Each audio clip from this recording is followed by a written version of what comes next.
اس حدیث کو روایت کریں۔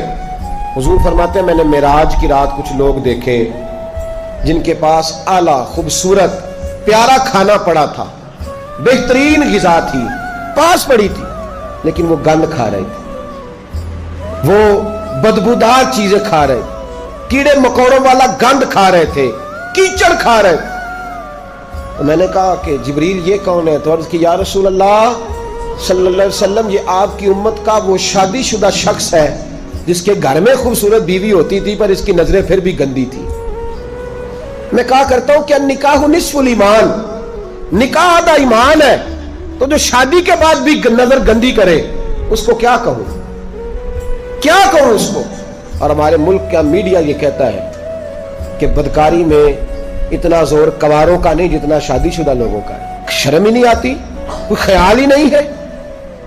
یہ بھی معراج ہے، اس کو بھی سنا کرو۔ نبی پاک صلی اللہ علیہ وسلم نے ارشاد فرمایا کہ وہ گند کھا رہے تھے اس لیے کہ ان کے گھر میں جوان خوبصورت بیوی ہوتی تھی پر وہ گندی نظریں کرتے تھے۔ خدا را اپنے ایمان کی حفاظت کریں۔ ہم تو اس ملک میں رہتے ہیں جہاں بچیاں جلوس نکالتی ہیں کہ وہ تو لفظ میرا دل نہیں کرتا میں زبان سے ادا کروں، ایسے ایسے جملے ہمیں سننے کو ملتے ہیں۔ خدا را اس وقت سے ڈرو جب اللہ کا قہر نازل ہو۔